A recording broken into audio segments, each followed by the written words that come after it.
Welcome back to the John Lovell Show. I'm your host, John Lovell, and as I say it, I get how redundant the whole John Lovell thing is, but you guys get it, right? Today we're talking about smart guns. Are smart guns a good idea? At very first blush, I had a whole bunch of objections, and now I still have a whole bunch of objections. Ben is in studio, and he's more sweet on them than I am. What we're going to do in this video is we're going to talk about some of those objections. We're going to be looking at kind of the forerunner for the smart guns out there, and we'll dive into some of that and its features, some of the stuff that I've learned, and kind of go through some possible pros. My point in this video isn't to take a hard stance for or against. Rather, I'm feeling my way through objections, and as these guns do exist and they're going to be rolling out here in the months to come, I want you armed with a bunch of things already floating around your head to see, hey, does this meet the objections and kind of what you would give it a thumbs up for? And so this video should be good. Let's go ahead and start it, guys.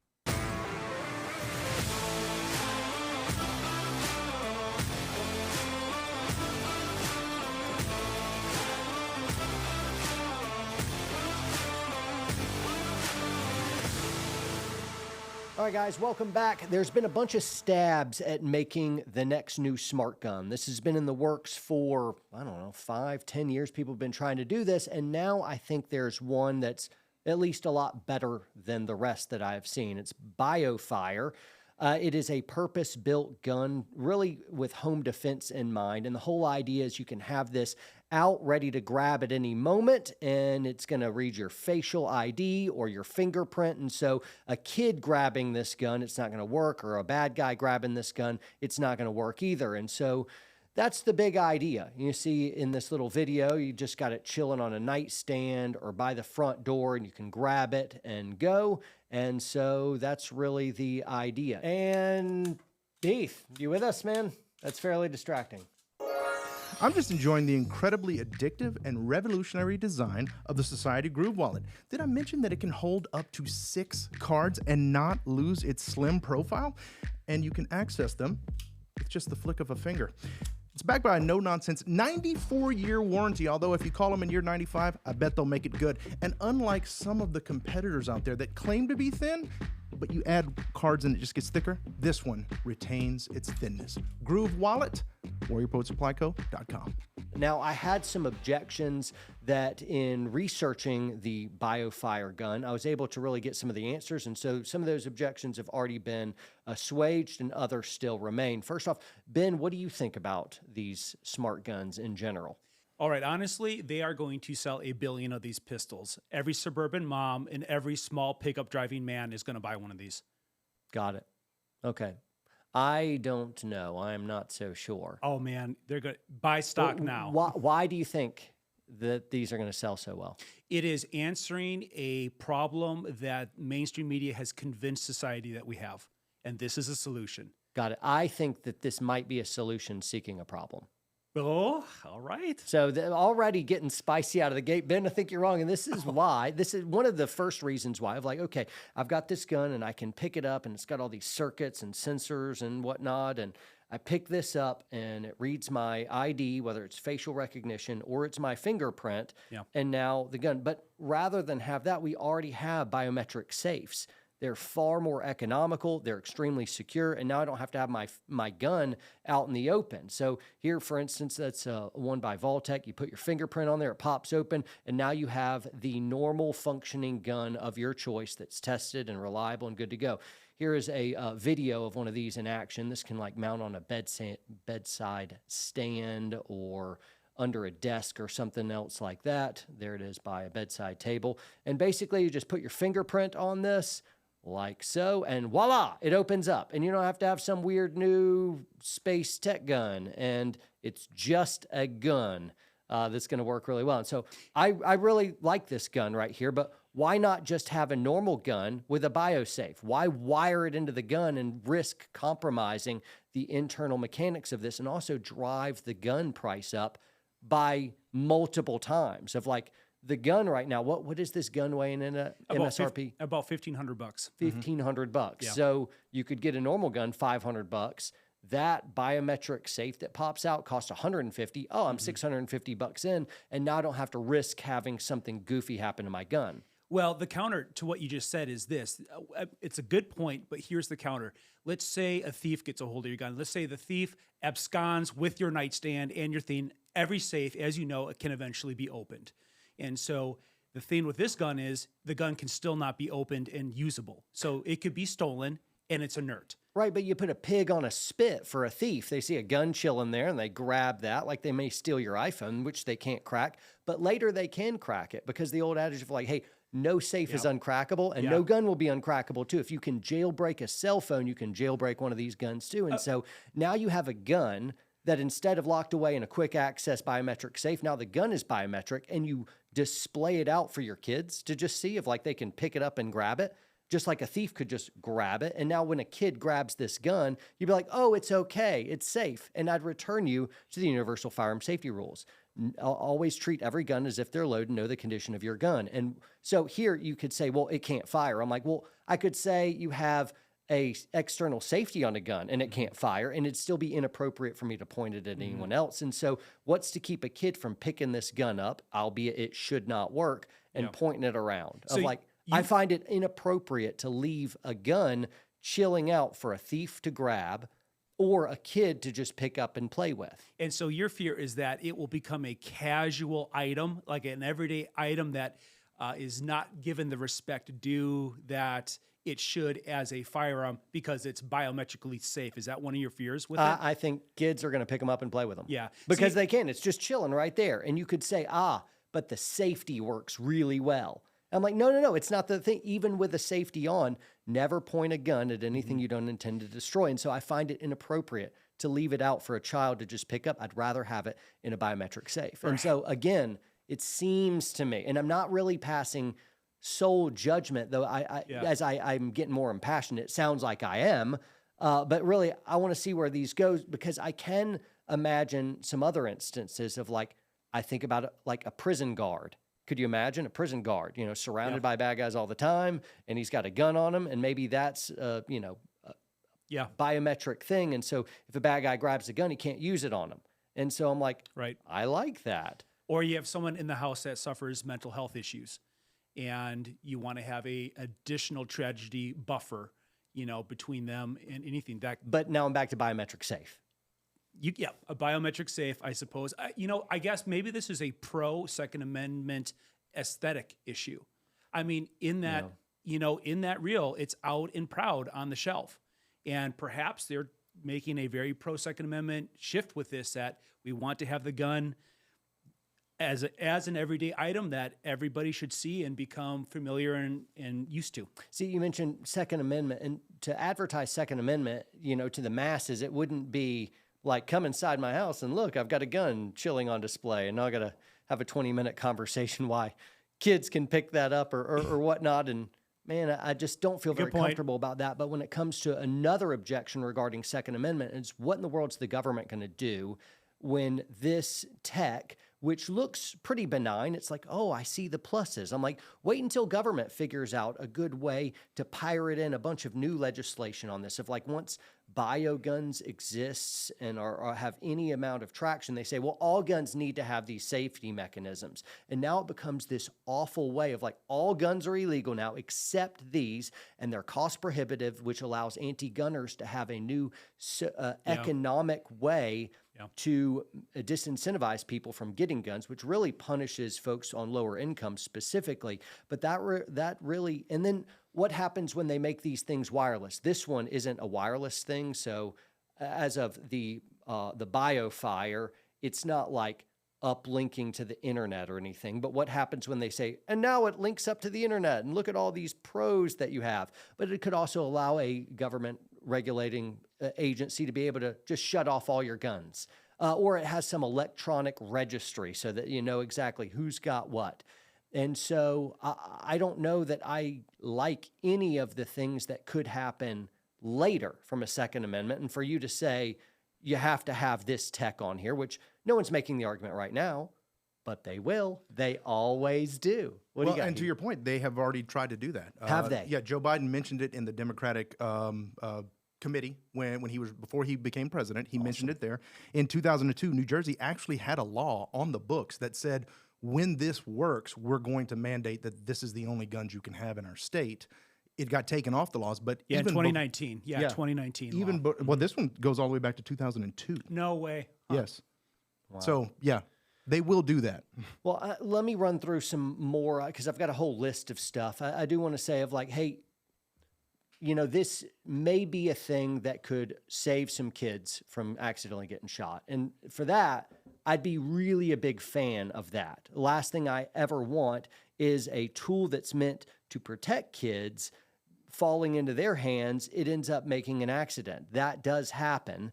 It's not a very frequent occurrence, as the media would have you believe. So, for instance, the CEO and founder, I was watching a video just in preparing for this video today, was talking about the number one cause of death of kids is accidental is firearms. And I'm like, whoa, that is so wildly inaccurate.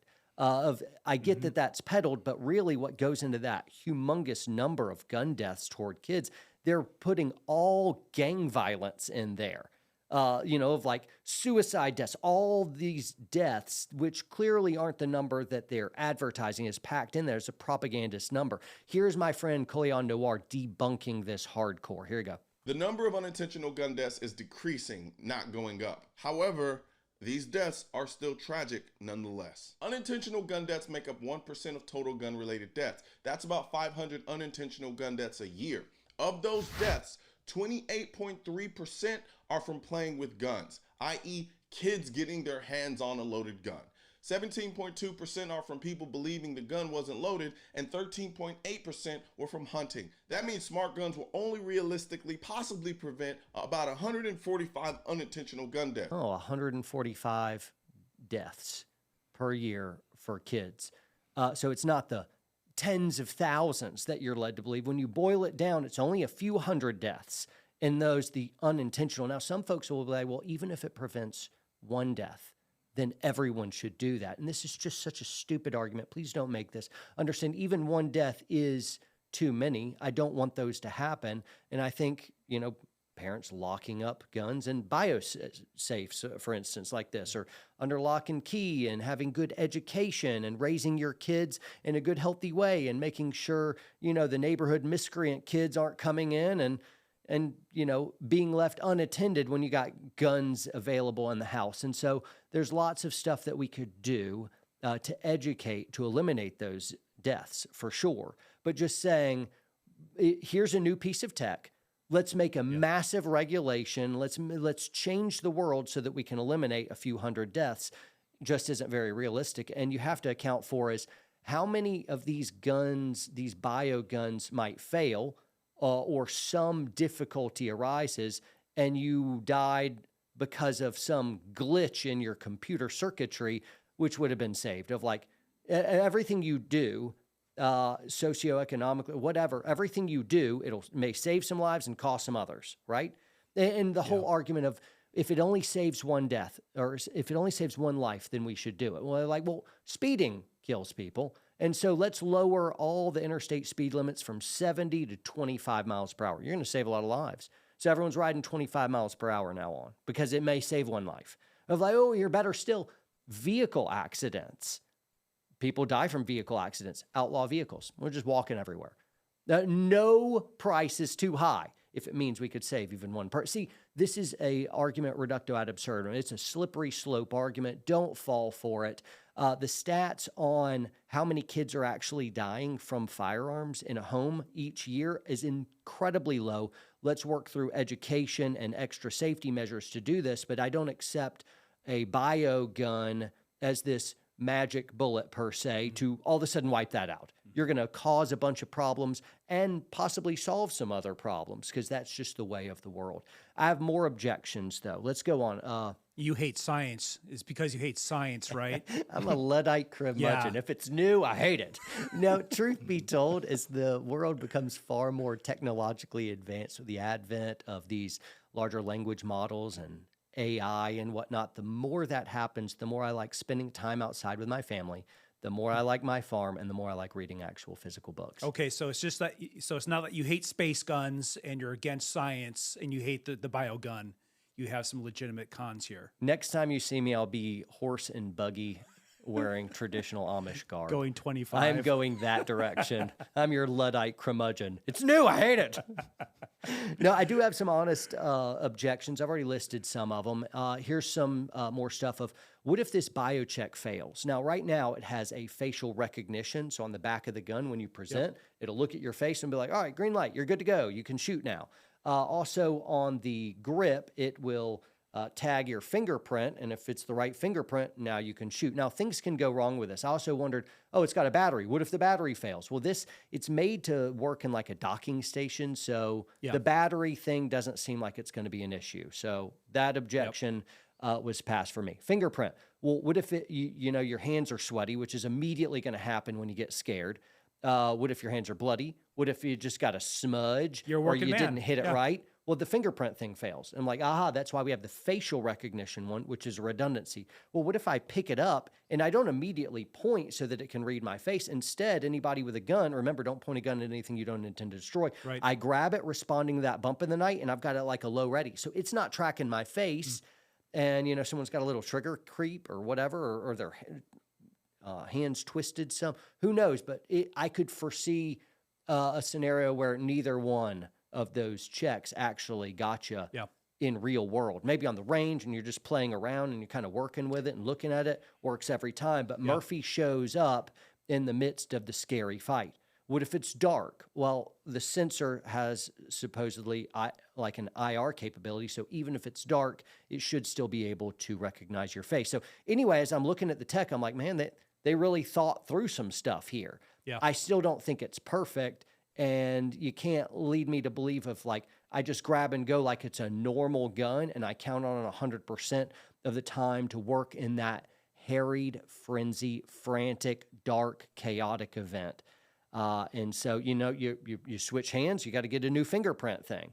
If you release your grip on it, if you put it down, or say I'm doing an out of battery stoppage, well, now I'm going to twist the gun in such a way that the lasers that are interacting with your hand will deactivate my fingerprint code. No, and then when I won't. come back, no, it will. When you can shift it around in your hand. I watched Ian with Forgotten Weapons doing this. Yeah. But if in an out of battery stoppage, I'll turn the gun completely so that it's twisted in my hand, so I can push up on the slide stop lever. Okay. And I believe, and I don't have one. I believe when you do that, it's going to deactivate it. Because it's got two sensors on the back strap and the front that are gauging movement in the hand. So it might still stay activated in your hand. If you switch hands, I know for sure that kills it. But it remains to be seen. I'm thinking the way I clear a out of battery stoppage, it's going to shut it down. I'm going to have to reactivate. But coming out of that, I wouldn't go to put my fingerprint on it again. I would go straight to the trigger because I'm in a gunfight. That's why it happened. And so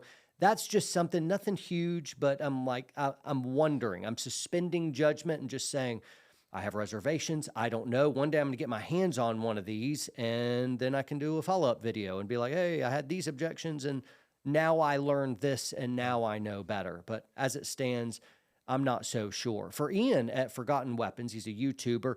He got to go to BioFire's facility and saw it all, and he was really excited about it. And I was amazed when he picked it up at the range, just picking it up and pointing, it immediately got his face ID, and he was able to shoot. Yeah. And I'm like, that worked better than I thought it would. Good job. Yeah, no doubt. And I don't know whether it was tracking his fingerprint or his face or both, but I would have thought it wouldn't have worked as good as it did. It didn't look clumsy. It did not look clumsy. It looked sharp and active, and everything's riding on that for BioFire. If they don't get that right, it's a dud. Guys, check out Ian at Forgotten Weapons on this gun, the BioFire Smart Gun, if you'd like to. He goes far more into the techie stuff. I thought he did a fantastic job, and we really appreciate you, Ian, for that. However, in the video, Ian is shooting, and this is a prototype, but it had multiple stoppages, and I didn't like that. Now, I could normally just cut a prototype a break and be like, I get it, you'll get the glitches out. However, I don't know, because this gun, they didn't build on all the circuitry and sensors and tech onto an existing proven gun. They built their own gun from the ground up. And now part of it, because of all the battery and circuits and sensors and stuff, they couldn't build it like a normal striker fired gun, which is what it kind of looks like, space striker fired gun from the future, where normally when you pull the slide back, the barrel unlocks and tilts down so that you have easy feeding into a chamber that kind of cants toward the round that's being loaded in. They weren't able to do that with this gun, so instead it's a straight up load. And I thought immediately of like, that's going to cause reliability issues. And lo and behold, he had the exact reliability issues that I predicted would happen. Now, it doesn't mean it's not achievable. Some 1911s have that where they don't pull the barrel down and instead it has to feed it. But yeah, barrel bushing. I would immediately be like, I don't think 1911s are the most reliable guns in the world either. Cue hatred in the comments. You suck, John. I get it. You suck. But I don't know that this gun will be real reliable. I'm like, all right, great. You got some engineers who are really good electronics, but now they're going to reinvent the wheel of firearms as well. They're trying to do a great gun. You have to have this gun and this electronics, and it's all going to work in tandem together. And I realize the engineering necessity to link those together, but you can't have the gun that you like with the reliability that you're used to. I think reliability-wise, it's going to go down. You know, John, I was also wondering about customization options. Where's the option for red dots? Where's the option for white light? You know, when you look at the prototype, you don't see anything but the basic gun. Perhaps they'll change that, but everyone's using red dots now, and I don't see any space on that for any red dot. And you think about the weight of the technology on there, that's increasing then the potential that you might have a failure to eject because the gun's just simply heavier. You know? I don't know. It all remains to be seen. Right. I also saw all the bulk under the barrel. I'm like, well, what if you want a weapon light on there? Yeah. And then later they'll solve that. And like, look, we put a weapon light on there, and it's going to be some 35 lumen shoot me light that just doesn't work. And I'm like, that thing's worthless. That's not what I meant. So Biofire, if you're watching this, you got to go big on the light. I didn't mean that. Go big or go home when it comes to white lights. But lots of stuff. But I can at least get behind of like, hey, look, it's not all use and perfect the first one out of the gate. Of like, I can suspend some judgment with just a, hey, what about this? The weapon light. And these aren't wildly serious objections, especially your first out of the gate. This is a prototype and it's starting, but again, here's some just general objections. Another one, there's no way this gun is not going to be more fragile than another firearm. Another firearm, you should be able to like hammer a nail in with it, beat somebody, and then shoot them with it. You know, like that's the reliability of a gun. But here you have a very complex circuit board, very small soldered wires. I wonder how this is going to be with impact breakages, whether you're dropping it or it bangs against a door frame or you're fighting over it or you get tackled and bangs against a wall. How does this work in extreme cold or extreme heat? How does that affect it? And, when you're working the fingerprint on the side, how is that going to work? And it's just a bunch of questions, but there's no way this gun is not going to be more fragile than just a normal gun. Some other stuff, I recognize that this is a purpose-built gun, and the idea is here's a pistol that lives on a nightstand, and so you grab it for that context. But I don't want to get a gun, especially a more expensive gun, that has such a limited context of like, look, I got a gun now, and I can carry it concealed. My wife can put it in her purse, and we can, put it in a quick draw safe. We can do all kinds of different stuff with it. Don't tell me I can't carry my gun concealed. Of like, I want to be able to carry my gun concealed. But here, this would have some real problems in I'm doing a real quick draw and going straight to trigger. I'm not going to get that fingerprint thing. And I may be waiting on that facial recognition, especially as you're breaking that first shot. Let's say we're almost retention. We wanted to do a retention shot right off the rip. I'm like, you literally can't do that skill set, which is a very common thing. If you ever have to go physical before you go lethal, you may be in a martial arts contest, you pull, you go to retention, and none of those biometric options are going to work because your finger's going to go straight to trigger and it's not going to see your face. Especially if you're shooting here, but you don't get a full presentation because you're in that first moment. It's going to slow you down. It's not built for concealed carry. Also, it's much bulkier, and like, man, have fun carrying that concealed. That thing is huge. Again, the people will be like, well, it's not built for that. I'm like, I know, but if I own it, my guns I can carry concealed or home. And if I'm at home, I don't even want that pistol for home defense. I want a rifle or a shotgun. Of like, why would I have a pistol for home defense? those of you who don't like what I just said, watch my video on selecting what gun is best for home defense. And I have all kinds of reasons why I'd prefer rifle and shotgun. Whatever you're coming up with for why you like a pistol, I'll even say that in the video. I'll be like, yeah, here's a reason, but here's some other stuff you haven't thought of. And so anyway, check that out. It'll be good. You know, John, I think BioFire is really doing a great job as far as, you know, prototypes that have come before them. But to your point, if I'm in a life or death situation, would I rely on my smartphone to work accurately right there in that moment, especially if it's been knocked out of my hand, it kicked around on the ground? And I imagine sometimes when I'm using my smartphone in very controlled situations, it still doesn't always pick up immediately. Yep. So in a life or death situation, which would be how I'm pulling this gun for home defense, I want to 100% to know that it's going to work every time. Yeah, and it just remains to be seen. To your point of like, yeah, it's going to be more fragile. You know, you don't use your iPhone to hammer in a nail. You know, it's just it's techie stuff. It kind of gives out of battery malfunction a whole new meaning, doesn't it? Yeah.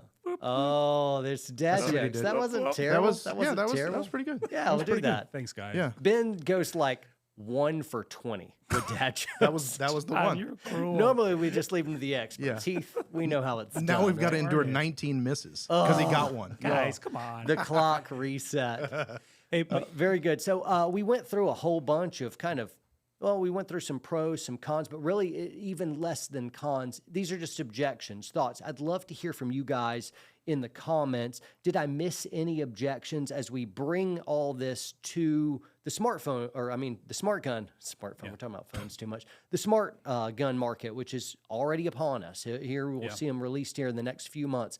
I personally am going to just suspend judgment. I do have these objections, and we'll see how they come out, but I look forward to future prototypes. I do want to hand it to BioFire that I think they thought through a whole lot of stuff, but there's still a lot left. I'm going to remain at, to me, it still looks like a solution seeking a problem. It still looks like a solution. Get a little BioCheck Safe, $150, solves all the problems for you without any of the bad stuff, and you'll save a ton of money. So I think I'm not seeing it. It's an aesthetic. I think they're going to sell a ton of these guns. Honestly, by the stock now, it's going to be a massive win for this company. Guarantee you. I bet you 2 tacos. You never make good on the 2 taco bets. Totally. No, you don't buy anyone tacos. Thank you. Thank You've you for got, how saying many that. How many tacos has Ben owe you? 0. And he owes me lots, but I don't. I mean, it's like I stopped keeping track. yeah. It's like the national debt. It's because It you just guys keeps don't going win. up. You don't win any of the bets. That's why. I win. No, that's wrong. I'm fact checking that, and that's I false. win some bet. It is fact, Jeff. Yeah. I hate all this misinformation. Well, I bet you It's 2. an I epidemic. bet you 2 tacos. This gun is going to do all right, and that You're is probably right. is before the government then gets its contract as well. This gun is built for the modern day government, and it is going to make whoever designed this fabulously wealthy. Okay, that point is interesting, and you alluded to it earlier, John. To have someone in law enforcement have a gun that an assailant can't take from them and use against them. Well, and not as much gun like a cop walking his beat with that gun because of like now we're in like entangled gunfights where I need the durability of a normal gun, and to have the option to go to a retention shooting position, which cops will have to do, this gun would not check out. I specifically said of like, no, a prison guard. That means you've got your gun and you're surrounded by a bunch of inmates. You know, of like this is a way that That's you could legitimate. get a firearm. This is a way that a prison guard could actually carry a firearm potentially, maybe. Maybe that's a good idea. Maybe it's a terrible, but in my head, just from the hip, I'm like, That makes sense. prison guard. That makes sense. And Yeah. so I thought about that. All right. Fascinating conversation. Jump below in the comments. Let us know what you think. We're going to move on with the John Lovell Show. We have our Q&A ambush section where I'm going to answer all kinds of different questions, our dad joke section as well, and we're going to continue our conversations. So YouTube and those listening on podcast, thanks so much for tuning in. We'll say goodbye to you. Check out WPSN.com to get the rest of this episode, all the other episodes, all kinds of training classes and other entertainment you're missing out on. You're missing out, guys. Watch WPSN.com, and then you can download us in the App Store. See you guys. Biden's going to fix it all. He's great. You know, you use your ball. That's weird. These 3 are fresh on my mind, and so I'll go into exactly what those are. So raising a virtuous rebel.